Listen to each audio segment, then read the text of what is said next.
비난받는 교회들에게 주시는 말씀. 옛날 어떤 의사가 한밤중에 13km, 옛날에는 상당히 먼 거리죠. 13km나 떨어진 먼 시골로 중환자를 왕진하러 가야 했다고 합니다. 제가 어렸을 때 시골에서도 이렇게 왕진하시는 의사분들이 계셨어요. 제가 거기도 약간 시골이었기 때문에요. 한밤중에 한 옛날 의사가 13km나 떨어진 한 집에 왕진을 하러 가야 했습니다. 근데 그날따라 얼마나 폭설이 쏟아지는지 앞이 보여야죠. 앞이 안 보이고 길도 잘 모르겠고 한 번도 잘 가보지도 않은 그곳에 13km 그곳에 찾아가서 환자를 돌보아야만 했습니다. 아무의 도움도 없이 누군가의 도움도 없이 그 집을 찾아간다는 건 참으로 어렵게 느껴졌습니다. 자칫 잘못하다가 본인도 헤매게 생긴 거예요. 남 고치러 갔다가 의사분도 헤매게 생긴 거예요. 그래서 머리를 쓰다가 아차 딱 생각이 난 거예요. 그 환자분이 있는 길목에 있는 집에다가 전화를 해서 등불을 켜달라고 부탁하게 됐다. 참 머리 좋은 의사분인 것 같아요. 그래서 의사는 당장 전화를 해서 가는 길목에 있는 첫 번째 집에다 전화를 했습니다. 따르릉 그러겠죠. 전화를 딱 걸어서 내가 13km나 떨어진 곳에 왕진을 해야 되는데 제가 그 길을 지금 눈이 쏟아지고 폭설이 쏟아진 지금 도대체 깜깜한 지역에 갈 수 없습니다. 나 그 집이 어딘지도 잘 모르고요. 그래서 창문에다가 등불을 좀 켜주십시오. 어디다가 첫 번째 가는 길목에 있는 그 첫 번째 집에다 전화를 해서 부탁했습니다. 근데 그분이 불을 환하게 딱 켠 거예요. 또 그 옆집에다 의사분이 다시 전화했어요. 내가 13km 떨어진 곳에 제가 지금 왕진을 해야 되는데 그곳에 가는 길이 너무 어렵습니다. 깜깜하고 폭설까지 쏟아지는군요. 당신의 집 죄송한데 창문에다가 등불을 좀 켜주십시오. 두 번째 집 등불이 환하게 딱 켜진 거예요. 세 번째 집, 네 번째 집, 다섯 번째 집, 13km 거기까지 가는 길에 다 환하게 창문에다 등불을 환하게 켜놓았습니다. 이렇게 의사분은 처음 가는 길이고 폭설이 쏟아지고 한밤중이었지만 그 환자의 집에 무사히 이르러서 그 환자를 치료하고 돌아왔다고 합니다. 어둠과 폭설을 뚫고 그곳을 갈 수 있었지요. 이 생은 참 영적으로 어두운 밤과 같습니다. 교회가 주님의 말씀으로 주님의 나라 천국에 이를 수 있는 길을 환히 밝혀 놓지 않으면 세상 사람들은 주님의 나라 영원한 영생 주의 나라 천국에 이르는 길을 발견할 수가 없습니다. 이것이 바로 이 땅에 우리 교회가 존재해야 되는 이유입니다. 그래서 교회의 주님이신 주님께서는 마태복음 5장 14절 말씀에 이렇게 우리에게 말씀해 주셨습니다. 너희는 교회는 우리 성도가 교회거든요. 성도의 모임이 교회예요. 성도의 우리가 교회예요. 건물이 교회가 아니고요. 그냥 벽돌집이 교회가 아니에요. 그건 예배당이죠. 예배를 편의상 잘 드리기 위해서 지은 건물이죠. 성경은 교회가 성도들의 모임이라고 말씀하십니다. 구원받는 여러분이 교회예요. 우리가 교회예요. 그러니까 이곳이 교회인 거예요. 할렐루야. 여러 가지 가서 교회 어디 있어요? 찾지 마시고 우리가 교회예요. 여러분이 교회예요. 여러분 가정이 교회예요. 그래서 교회인 성도들에게 교회의 주인 되신 우리 예수 그리스도께서는 마태복음 5장 44절 말씀에 이렇게 말씀해 주셨습니다. 너희는 세상의 빛이라. 우리가 세상의 천국에 이르는 길을 환하게 밝혀주지 않으면 세상 사람들 주님의 나라에 이를 수 없기 때문에 주님 우리를 세상의 빛이라고 말씀해 주셨습니다. 오늘 말씀의 고린도전서 1장 말씀이 선포된 고린도 지역은 어떤 지역일까요? 한번 알아보고 넘어가는 것이 말씀 이해에 굉장히 도움이 되겠네요. 고린도 지역은 그 여타의 상업도시들, 장사하는 도시들과 마찬가지로 그 당시 오늘날 시대도 마찬가지지만요. 오늘날 장사하는 도시들이 약간 영적으로 어둡죠. 그런 경향이 많이 있죠. 그것처럼 다른 상업도시들과 마찬가지로 오늘 말씀이 기록된 편지의 수신자 고린도 교회가 있는 고린도 지역은 역시 도덕적으로 심하게 부패하고 타락한 곳이었습니다. 왜 그랬을까요? 고린도 지역은 항구 도시입니다. 그래서 지중해 거의 모든 우상을 다 섬겨요. 여기서는 그 신전이 자그마치 12개 이상이 되고 그 12개의 신전, 고린도 지역에는 12개의 신전, 고린도 교회가 있는 고린도 지역에 있는 12개의 신전 가운데 악명 높은 신전이 하나 있었습니다. 그게 좀 역설적으로 역설적으로 들릴 수가 있는데요. 사랑의 여신인 아프로디테의 신전이 있었기 때문에 더 고린도 지역은 더욱더 영적으로 어두웠습니다. 왜 사랑의 여신이 아프로디테가 있는데 왜 더욱더 어두웠을까요? 이 아프로디테의 신전에는 1000명이 넘는 창녀들이 있었어요. 신전의 창기들이죠. 그래서 이들은 종교적인 이름으로 공공연하게 매춘이 시행되는 곳이었습니다. 종교 이름으로 성적으로 도덕적으로 굉장히 문란한 곳이 바로 고린도 지역이었습니다. 그 지역에 왜 주님께서 바울을 통해서 고린도 교회에게 편지를 보내셨는지 아시겠죠? 감이 잡히시겠죠? 세상에 영향을 주어야 할 고린도 교회가 도리어 고린도 지역의 이 상업적인 지역을 말미암아 생긴 도덕적 영적 어려움을 통해서 그 고린도 교회조차도 고린도 지역 또한 고린도 교회조차도 세상의 빛으로서의 역할을 감당해 고린도 교회조차도 세상의 비난의 화살을 받는 비난의 대상이 되고 있었습니다. 그래서 고린도인이 되다라는 동사는 성적으로 부도덕한 사람이 되다라는 의미를 가졌어요. 얼마나 물러나 어려운 지역인지 아시겠죠? 이러한 지역에서 빛과 소금 역할을 감당해야 할 고린도 교회는 도리어 세상에 영향을 주는 것이 아니고 세상과 전혀 구분되지 않는 고린도의 타락한 문화가 그대로 교회에 들어오므로 고린도 교회 또한 여러 가지 어쩌면 세상보다도 더 영적으로 도덕적으로 문제가 심각한 교회였습니다. 오늘날 세상과 구분되는 삶을 살아야 될 교회들이 세상과 전혀 구분되지 않는 삶을 삶으로 세상 가운데 얼마나 많은 사람들이 교회에 대해서 비난의 화살을 던지고 있는지요. 요즘 교회를 보고 우리 성도된 우리 목회자 보면서요. 어디 가서 성도라고 못하겠어요. 제가 어디 가서 목회자라고 못하겠어요. 뭐라고 날라올지 몰라가지고 뭐라고 날라올지 몰라가지고 목회자로 얘기를 못하겠어요. 근데 십자가를 이렇게 딸랑딸랑 들고 십자가를 이렇게 자랑스럽게 들고 다니는데 내가 그리스도인이라고 얘기한대요. 오늘날 이렇게 세상 가운데 점점 성도로서의 자부심이 사라지고 비난받는 교회의 모습을 바라보면서 주님은 성적으로 도덕적으로 문란했던 고린도 교회에 보낸 이 고린도 전서의 말씀을 통해 우리에게 지금 이 시간 말씀하시고 있는 말씀인 줄 믿습니다. 그래서 오늘 말씀이 비난받는 교회들이죠. 비난받는 교회들에게 주시는 말씀입니다. 먼저요. 오늘 성경은 고린도 교회들이 굉장히 비난을 많이 받았거든요. 영적으로도 도덕적으로도. 어쩌면 지금 나보다 더 심했는지도 모르죠. 누가 심했는지 주님만이 아시겠지만요. 첫 번째요. 그러면 비난받는 교회들에게 주시는 첫 번째 주님의 말씀. 그러면 주님의 교회는 어떤 곳이냐는 거예요. 참 요즘 교회에 다닌다는 자부심들이 막 떨어지고 하는 것 같아요. 대학원, 신학대학원들이 정원 미달은 감사하고 예전에 유명한 신학대학원들도 정원이 0.2대 5래, 0.25대 1이래, 0.25대 1. 0.25대 1이 무슨 의미인지 아시죠? 원서는 그냥 들어가고 그래도 남아 돈다는 거예요.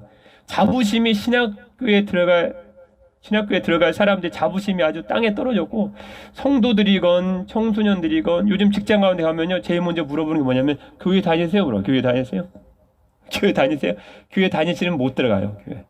교회 다닌다 그러면 코로나 검사 받고 와야 돼. 그런 상황이 돼버렸어요. 그냥 어떻게 이렇게 상황이 되는지 모르지만 하여튼 교회에 다닌다는 것이 이렇게 우리가 어쩌면 부끄러운 그런 게 아닌데 너무 자랑스러운 것임에도 불구하고 어쩌면 교회가 세상 가운데 비난의 화살을 당하는 이 현실을 바라면서 목회자로서 여러분 성도로서 너무 가슴 아픈 상황인 줄 그렇게 믿습니다. 그러면 주님의 교회가 첫 번째 어떤 곳인가?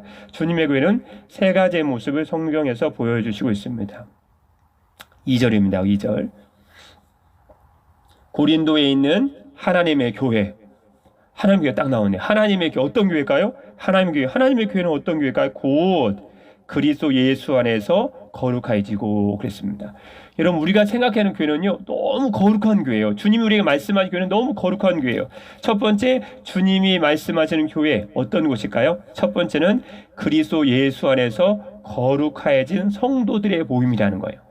이 거룩해졌다, 그리스도 예수 안에서 거룩해졌다라는 말씀은요 그리스도 예수의 보혈로 정결함을 받았다 그 뜻입니다. 여러분은 예수 믿는 여러분은 예수 그리스도의 십자가 보혈로 거룩하게 깨끗함을 정결함을 입은 줄 믿습니다. 여러분이 교회예요.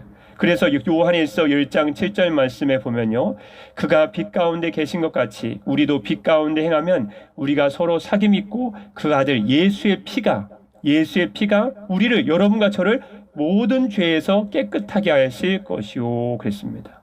먼저 주님의 교회, 여러분 알고 계셔야 됩니다. 우리 예수님의 보혈과 피로 정결함을 입은, 깨끗함을 입은 사람들입니다. 우리가 교회입니다. 두 번째, 주님 말씀하신 교회 어떤 모습일까요? 어떤 곳일까요? 2절입니다. 교회에 대해 세 가지 모습을 주님 말씀하시고 계십니다. 2절입니다. 고린도에 있는 하나님의 교회, 어떤 교회일까요? 곧 첫 번째요, 그리스도 예수 안에서 거룩하여지고 예수님의 피로 정결함을 입은 곳이고요. 그 성도라 부르심 받았죠. 두 번째는요, 또 각 처에서 우리 주, 두 번째입니다. 우리 주, 곧 그들과 우리의 주 되신 예수 그리스도 그랬습니다. 교회는 어떤 곳일까요? 예수님께서 주님의 피값으로, 아까 피로 우리를 정결하게 하셨죠. 주님의 피값으로 우리를 사셨기 때문에, 사셨으니까 우리는 누구 거예요? 누구의 것이에요? 우리는 예수님의 소유, 예수님의 것이 되었다는 거예요. 그래서 두 번째, 주님이 말씀하신 교회는 어떤 곳일까요? 주님의 소유가 된, 주님 것이 된 사람들의 모임입니다. 우리의 주, 곧 그들과 우리의 주. 여러분의 인생의 주인은 누구실까요? 저는 담대히 말할 수 있습니다. 우리 주 예수 그리스도이십니다. 예수님 저를 피값으로 사셨어요. 여러분, 예수님 여러분 피값으로 사셨습니다. 여러분 예수님의 것입니다. 여러분과 저의 주 예수 그리스도. 우리는, 교회는 주님의 것이다. 로마서 14장 8절 말씀에요, 우리가 살아도 주를 위하여 살고 죽어도 주를 위하여 죽나니 그러므로 사나 죽으나 우리는 누구의 것이로다? 주의 것이로다. 아멘. 여러분은 믿으시는 줄 믿습니다. 고린도후서 5장 15절 말씀에도 보면요, 그가, 예수님이시죠? 그가 모든 사람을 대신하여 죽으심은 살아있는 자들로 하여금 다시는 그들 자신을 위하여 살지 않고, 우리 자신을 위해 살지 않고, 누구를 위해서요? 오직 그들을 대신하여, 우리를 대신하여 죽었다가 다시 살아나신 이를 위하여 살게 하려 함이라. 예수님의 십자가에 죽으시고 왜 다시 부활하신 줄 아세요? 죽으시고 부활하신 예수님을 위해서 살게 하시려고 예수님 부활하셨어요. 전에는 우리가 우리 자신을 위해 살았잖아요. 나를 위해서 먹고, 나를 위해 직장 생활하고, 나를 위해 친구를 만나고, 나를 위해 누군가를 무슨 말 했어요. 근데 이제는 사나 죽으나 이유가 틀려졌어요. 나를 위해 죽으시고 나를 위해 부활하신 예수 그리스도를 위해 살게 하시려고 주님이 땅에 오신 줄 믿습니다. 두 번째는 주님의 것이죠. 세 번째 교회의 모습이요, 주님 말씀하신 교회의 모습이요. 또 2절 또 나옵니다. 고린도에 있는 하나님의 교회, 곧 첫 번째요, 그리스도 예수 안에서 그리스도의 피로 거룩하여지고 성도라 부르시며 자들과, 두 번째요, 각 처에서 우리의 주, 곧 그들과 우리의 주 되신, 그 다음에 세 번째요, 예수 그리스도의 이름을 부르는 모든 자들에게. 여러분 제일 많이 하루를 살아가시면서 입으로 부르시는 게 혹시 누구신가요? 저는 담대히 얘기할 수 있습니다. 전 주 예수 그리스도예요. 주 예수님 도와주세요. 예수님 이름을 부르지 않고 우리가 어떻게 살아요? 예수님 우리의 능력이고, 예수님 우리의 소망이고, 예수님 우리의 기쁨이고, 예수님 우리의 모든 것인데, 우리가 주님을 사는 존재가 아닙니까? 먹어도 살아도 죽어도 내 땅에 살 때 무엇이나 사나 죽으나 다 주님을 위해 살잖아요. 우리는 주님의 이름을 우리 입으로 부르거든요. 예수 그리스도의 이름을 부른다라는 것은 우리가 구원받은 존재다라는 걸 의미합니다. 로마서 10장 10절 말씀에 주님 말씀하셨죠. 사람이 마음으로 믿어 의에 이르고 입으로 시인하여 구원에 이르느니라. 여러분, 우리 입술로 한번 시인해 볼까요? 예수님 나의 주인이십니다. 시작입니다. 예수님은 나의 주인이십니다. 그럼 여러분은 구원받은 백성이 되는 거예요. 주님 이 땅에 다시 오실 때 어떻게 하지 그러지 마시고, 주님, 예수님 나를 구원해 주세요, 그렇게 불러야 돼요, 주님을. 여러분, 그 자녀가 부모님의 도움을 요청할 때, 저는 전에 교회, 제가 서울에 그 교회에 있을 때 제가 사무실 3층이었었거든요. 그러면 제 자녀가 가끔 불러요. 자매들은 담대합니다. 아빠가 뭐라든 기도하는 상관없습니다. 아빠, 그렇게 불러요. 그럼 다른 소리는 제가 조금 이따 급한 일 있으면 이렇게 잘 응답을 한 거예요. 급한 일 있으면 그거 처리하고 내려가거든요. 근데 우리 애들이 아빠, 그러면 그거 어떻게 하고 들었는지 3층에서 그 소리가 들려요. 왜 무슨 일이에요? 바로 제가 막 쫓아내고 반응을 합니다. 여러분, 주님의 도움을 받으려면 우리 하나님 우리 아버지시잖아요. 예수님 우리의 주인이시잖아요. 여러분, 어려운 일 있으면 간단합니다. 주님의 이름을 부르면 돼요. 옆집 아저씨 그런다 주님이 대답 안 하세요. 예수님 나의 주님이시여, 당신 나를 핏값으로 사시지 않으셨습니까? 예수님 나를 도와주세요. 그러면 주님이 도와주세요. 어떤 분이 하도 도움이 필요해가지고 마루에 앉아갖고 주님만 불렀다니까 그러니까 되더래요. 주님만. 어려움 만나면 다른 거 필요 없습니다. 예수님 도와주세요. 예수님 함께 해주세요. 예수님은 나의 능력이고 예수님 나의 소망이십니다. 그럼 돼요. 그래서 누구든지 주의 이름을 부르는 자는 구원을 받으리라. 같이 한번 따라해보겠습니다. 누구든지 주의 이름을 부르는 자는 뭘 받으리라? 구원을 받으리라. 누구의 이름이에요? 예수 그리스도의 그분의 이름. 그분의 전능하신 이름이에요. 제가 아는 성도님이 전도를 막 참 많이 하는 성도님이 계셨는데요. 처음에 주님 믿을 때는 막 꿈속에서 악한 것들이 덤비면 그런데요. 하나님 도와주세요. 그러면 악한 것들이 꼼짝도 않는데. 근데 이분 하도 간증을 많이 하셔서 제가 아주 귀에 못이 박히게 들었는데 예수님 그럼 다 도망가더래요. 이거요. 예수님만 부르면 참 신기하더라는 거예요. 그분이 처음 그 나쁜 악한 종교 사람들 전도하려고도 안 되고 하던 이분이 예수님 믿고 주님의 보혈로 정결하게 되어 예수님의 것이 되어 주님의 소유가 되었고 천국에 이르는 백성이 되니까 진짜 수많은 많은 사람을 전도했거든요. 근데 이분이 악한 영에서 괴롭힘 받고 악한 꿈을 꾸면 예수님 이름만 부르기만 하면 다 도망가더라는 거예요. 예수님의 이름이 우리의 소망이신 줄 믿습니다. 누구든지 주의 이름을 부르는 자는 구원을 받게 될 것이다. 주님이 말씀하시는 교회의 모습이었습니다. 세 가지요. 하나님의 교회 곧 그러죠. 우리는 예수님의 피로 거룩하게 된 사람들이고, 그래서 우리는 예수의 피로 거룩하게 되었으니까요.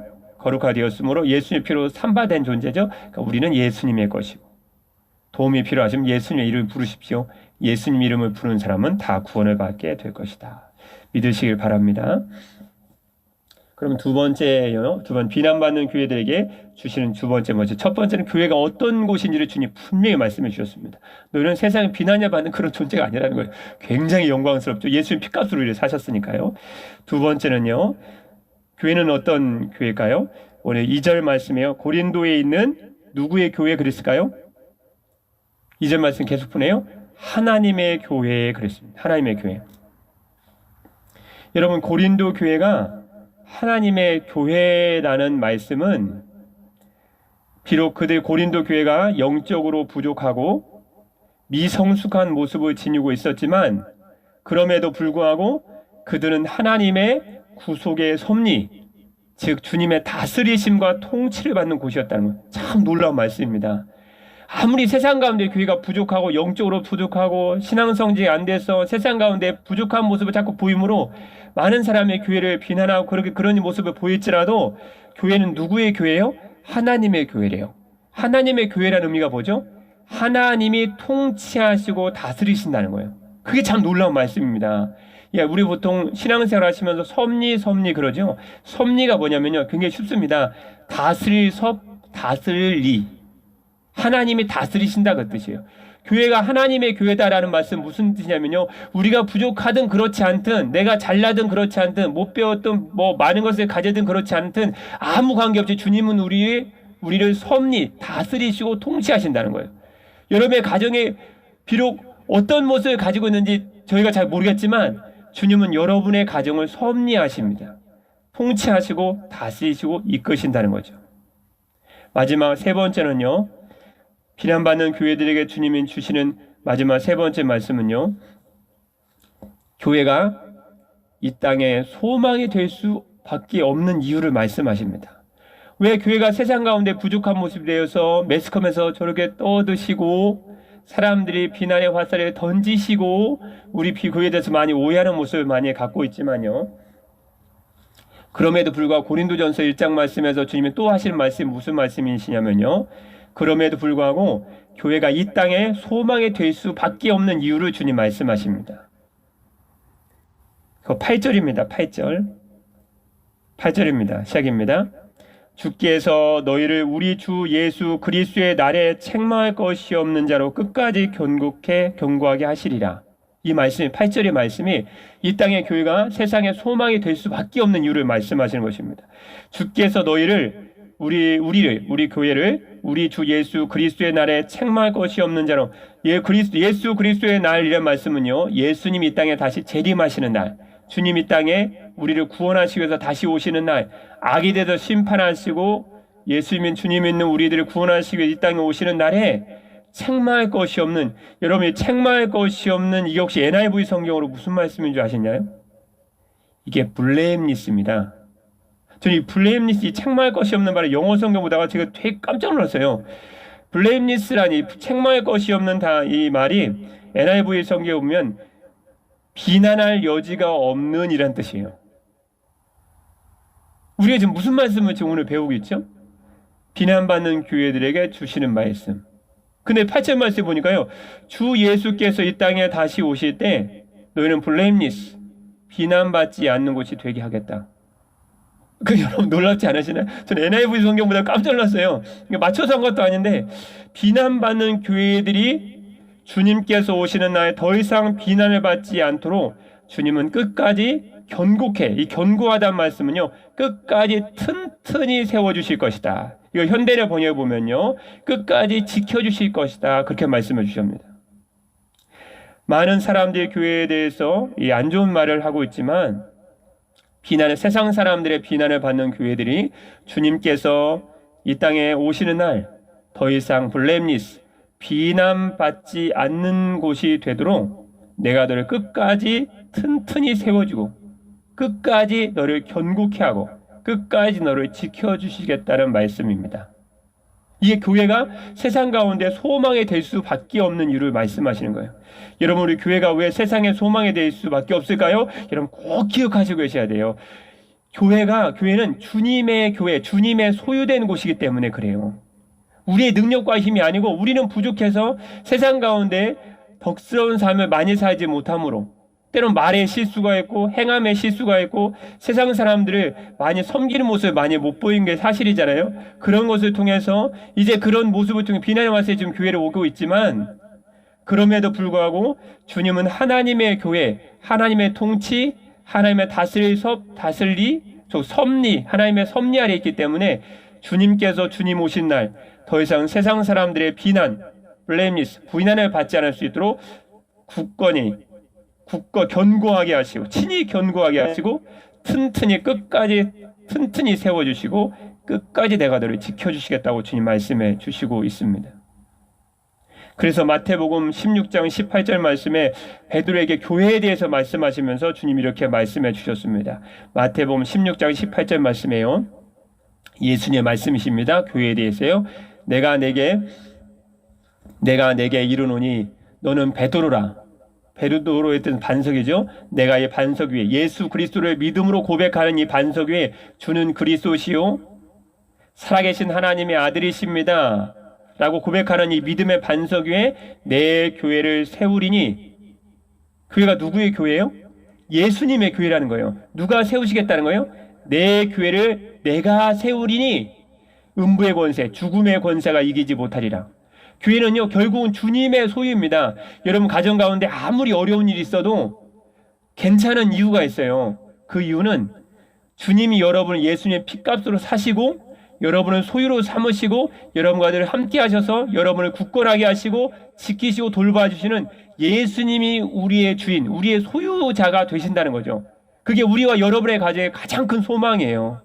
우리의 힘으로 뭐가 안 된다는 걸. 저는 되게 이 말씀 받으면서 저는 개인적으로 나와서 좀 놀랐어요. 왜냐면요, 주님이 계속 책망의 말씀을 많이 하실 것이라고 저는 생각했거든요. 근데 그게 아니라는 거예요. 너희가 세상 가운데 지금 비난받는 존재로 살고 있지만 그게 중요한 게 아니라는 거예요. 내가 이 땅에 다시 올 때 너희들은 내가 너희를 소유로 삼았기 때문에 너희는 블레임리스, 너는 더 이상 비난받지 않는 존재로 내가 세워줄 것이다. 끝까지 튼튼하게 하고 끝까지 견고하게 하고 끝까지 세워주시고 끝까지 지켜주시겠다는 거예요. 우리의 소망은 주님께 있습니다. 그러면 교회를 견고하게 세우시는 우리 주님은 어떤 분이실까요? 첫 번째는 만물의 근원이십니다. 모든 게 다 주님께로부터 왔습니다. 로마서 11장 36절 말씀에 이는 만물이 주에게서 나오고 여러분과 저뿐만 아니에요. 만물이 주에게서 모든 만물이 다 주에게서 나오고 주로 말미암고 주님이 만드셨다는 거예요. 주에게로 돌아갑니다. 언젠가 우리가 다 주님께로 간다는 거예요. 이는 만물이 주에게서 나오고 주로 말미암고 주께로 돌아갑니다. 그에게 영광이 세세히 있을지어다. 아멘. 그렇게 말씀하시고 있습니다. 교회를 견고하게 하시고 여러분과 저를 견고하게 하시고 여러분의 가정과 저를 세워주시고 끝까지 포기하지 아니하고 세워주신 주님은 어떤 분이실까요? 광풍과 폭풍도 피하는 피난처가 되어주십니다. 이사야서 32장 2절 말씀에 또 그 사람은 우리 주님 예수님이시죠. 그 사람은 광풍을 피하는 곳, 폭우를 가리는 곳 같을 것이며 마른 땅에 냇물 같을 것이며 곤비한 땅, 열기로 타는 듯한 목마름이 있는 그런 곤비한 땅에 큰 바위 그늘이 되어 주실 것이다. 이사야서 32장 2절 말씀입니다. 교회를 세워주시고 여러분과 저의 가정을 세워주시는 우리 주님은 어떤 분이실까요? 세 번째는 우리의 목마름을 채워주시는 분이시다. 이사야서 44장 3절 말씀에 나는 목마른 자에게 물을 주며 마른 땅에 시내가 흐르게 하며 나의 영 성령을 내 자손에게 나의 복을 내 후손에게 부어주리니 그렇게 말씀해 주셨습니다. 우리를 교회를 견고하게 하시고 우리를 부르시고 우리를 소유 삼아주시는 우리 주님은 어떤 분이실까요? 마지막 생명수를 우리에게 주시는 분이십니다. 요한계시록 22장 17절 말씀에 성령과 신부가 말씀하시기를 오라 하시는도다. 듣는 자도 오라 할 것이요 목마른 자도 올 것이요 또 원하는 자는 값없이 생명수를 받으라 하시더라. 영원한 생명의 강에서 떠오신 영원한 생명의 수를 우리에게 먹여주신 분이, 그래서 우리가 영생의 삶을 누리게 하시는 분이 우리 주 예수 그리스도이시다. 교회의 주인 되신 주님은 교회인 우리들에게 이렇게 말씀해 주셨습니다. 마태복음 5장 16절 말씀에 이같이 너희 빛이 사람 앞에 비치게 하여. 빛이 뭐죠? 어떻게 사람한테 무슨 빛이 비쳐요? 우리가 뭐 등불을 환히 서츄라이트도 아닌데 이같이 너희 빛을, 그 빛이 뒤에 나와요. 너희 빛이 사람 앞에 비치게 하여 세상 사람 앞에 비치게 하라는 거예요. 그들로 너희 착한 행실을 보고, 우리가 세상에 비칠 빛은 후레쉬 빛이 아니래요. 서츄레이트가 아니에요. 무슨 빛이에요? 너희의 착한 행실을 보고, 너희 착한 행실이야. 여러분의 착한 행실이라는 거예요. 주님을 위해 사는 여러분의 행실이라는 거예요. 하늘에 계신 너희 아버지께 영광을 돌리게 하라. 여러분 세상 가운데 살 때 우리는 주님을 보고 섬기잖아요. 근데 세상 사람들은 주님을 보고 섬기는, 주님 외에 섬기는 여러분의 뒷모습 보고 감동을 받는 거예요. 나 주님 외에 섬기죠 라고 얘기한다고 세상 사람 전혀 감동 안 받아요. 오히려 여러분이 세상 가운데 주님에서 착한 일을 행할 때 나는 그것이 주님을 바라보는 것인데, 세상 사람들은 어느 순간 여러분 뒷모습을 보고 그리스도인에 대해서 저희가 세상의 빛이구나 그렇게 한다는 거죠. 근데 요즘은요 CCTV가 다 있어가지고 아무리 숨기고 싶어도 못 숨겨요. 그거 아세요? 아무리 난 주님을 위해서 숨겨야지 불 다 끄게 돼요. 봤다는 거예요. 언제 봤어요? CCTV로 다 봤다는 거예요. 다. 여러분과 저는 세상의 빛이십니다. 세상에 주님 위해서 착한 행실을 하도 부름받았고 그 주님 위한 착한 행실 가운데 주님이 영광 받으시는 줄 믿습니다. 하늘에 계신 너희 아버지께 영광을 돌리게 하라. 그것이 교회의 본분이며 교회의 영광스러운 모습인 줄 믿습니다. 이야기하고 이제 마치겠는데요. 현대에도 천재적 인물로 주목받는 인물이 있죠. 우유 이름도 있는 아인슈타인이죠. 요즘도 과학자, 물리학자들이 그가 증명하고 얘기한 수백 개 논문 중에서 이루어졌던 일을 실제로 증명하기 위해서 지금도 많이 노력하고 있는 걸로 알고 있는데요. 현대에도 천재적 인물의 대명사로 잘 알려진 아인슈타인은 처음에 그는 교회는 연약한 사람들이 종교를 의지하러 가는 곳이라고 비하하며 무시했다고 합니다. 교회 가는 거만 교회? 우리 현대 물리학자들이 생각하니까 교회는 연약한 사람들이 종교나 의지하러 가는 그런 곳이라고 무시하면서 비하하면서 깔깔대 웃었다는 거예요. 얼마나 자기 머리가 천재니까. 그때 당 사람들이 이 아인슈타인이 쓴 논문만 해도 거의 300여 개 길거든요. 오늘날도 그거 증명이 안 돼가지고 지금도 증명하고 있다 그러잖아요. 그런데 아인슈타인은 교회 사람들은 연약한 인간이다. 지혜가 없다. 지식이 없다. 제가 인간적인 생각 보니까 다 비하며 무시했다는 거예요. 그러나 그가 아인슈타인이 활동할 당시에 그 유명한 히틀러가 정권이 등장하죠. 그가 아인슈타인이 활동할 당시에 독일에서, 그 독일 출생이거든요. 독일에서 히틀러를 당수했던 독일의 파시스트 정당인 나치스, 유명하죠. 막 어떤 사람 들으면 소름이 끼치기도 하죠. 몸이 떨리고. 예, 독일 히틀러가 당수로 있던 독일의 파시스트 당인 나치스가 깃발에 두고 일어납니다. 그때 아인슈타인이 한참 활동을 하고 있었을 때요. 그때 아인슈타인이 이런 말을 합니다. 나치스 정당을 바라보면서. 저는 자기는 그렇게 생각했다는 거예요. 자기는 그렇게 생각했다는 거예요. 나는 나치스가 불의하잖아요. 유대인들을 얼마나 많이 죽였습니까? 인종차별을 얼마나 했어요. 히틀러가 당수된 나치스가 딱 일어났을 때 자기는 대학의 지성인들이 반기를 두고 일어날 거라고 생각했다는 거예요. 그러나 대학의 지성인들을 그는 기대했습니다. 그러나 대학의 교수들은 즉시 히틀러가 당수되는 나치스가 주장하는 나치즘이 주장하는 정치 사상과 그 지배 체제 앞에 무릎을 꿇고 아첨하기 시작했습니다. 잘합니다. 당신 잘합니다. 그렇게 대학 교수, 지성인들이라고 생각했던 아인슈타인이 머리가 좋다고 생각했던 그들만은 이 불의한 나치스 정당에 대항해서 일어날 거라고 생각했는데, 나치스 정당이 그대의 불의한 정치 사상과 지배 체제를 합리화시키는 나치즘을 주장했을 때 그 나치즘 앞에 무릎을 꿇고 아첨하기를 시작했습니다. 대학 교수들도 별거 아니구만. 근데 아인슈타인이 눈을 다른 데로 돌렸습니다. 딴 데로 돌렸어요. 신문과 언론인들을 바라봤습니다.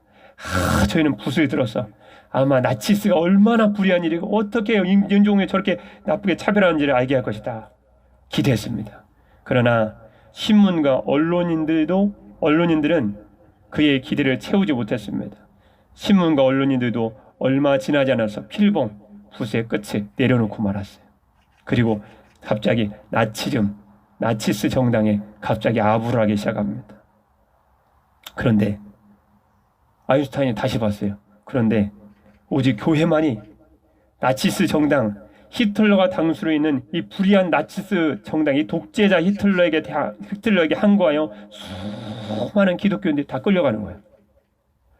언론인들도 아인슈타인을 실망시키고 대학 교수들도 아첨하는 무리에 다 들어가 버렸는데, 오직 교회만은 예수 그리스도를 나의 주님으로 고백하고 예수님의 핏값으로 거룩하게 되고 주님의 소유되고 주님의 다스림을 받는 교회만은 불의한 이 땅을 그대로 보지 않고 다 한두씩 다 끌려가는 거예요. 그리고 감옥에 다 들어갔습니다. 그때 아인슈타인 놀라운, 그때까지 그렇게 무시했던 교회 성도들, 교회를 그토록 무시했던 교회를 바라보면서 그는 이렇게 얘기했습니다. 나는 교회에 한없는 찬사를 보낸다. 교회입니다. 교회. 주께서 예수님의 핏값으로 우리를 사시고, 주께서 주님의 소유 삼으시고, 만물의 통치하신 주님께서 자신의 것이라고 말씀하신 교회는 이 땅에 그래서 소망입니다. 에베소서 1장 23절 말씀에 그래서 주님은 이렇게 말씀하셨습니다. 교회는 그리스도의 몸이니 만물 안에서 만물을 충만케 하시는 자의 충만이냐. 좀 어려우신 말씀인가요? 이 말씀은 공동번역 이렇게 쉽게 번역했습니다. 에베소서 1장 23절 말씀으로요. 교회는 그리스도의 몸이며 만물을 완성하시는 분의 계획이 그 안에서 완전히 이루어진다. 만물을 완성하시는 계획이 교회를 통해 이루어진다는 거예요. 여러분, 마지막 이야기 아인슈타인의 말처럼 교회는 이 땅의 마지막 소망이 되어야 합니다. 교회는 그리스도의 몸이며 만물을 완성하시는 주님의 계획이 온전히 땅 가운데 이루어지게 하는 주님의 통로입니다.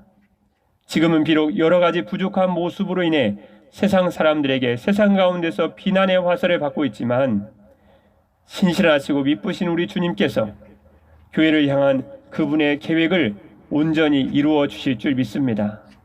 교회는 우리들이 이 땅을 구원하시려는 주님의 계획을 온전히 이루는데 쓰임받는, 교회는 우리들이 이 땅을 구원하시려는 주님의 계획을 온전히 이 땅 가운데 이루는데 쓰임받는 주님의 놀랍고 영광스러운 축복의 통로가 되시기를 주님의 이름으로 축복합니다. 기도하겠습니다.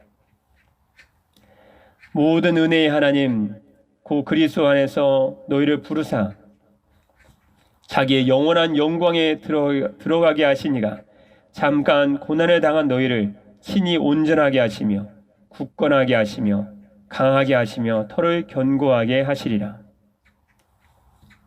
사랑의 우리 주 하나님 아버지, 주님의 교회인 우리 안에서 주님의 구원의 역사를 시작하신 주님께서 예수 그리스도께서 이 땅 가운데 다시 나타나실 때, 오실 때 교회인 우리를 굳건하게 하시며 더욱 강하게 하시며 더욱 터를 견고하게 하실 줄 믿습니다.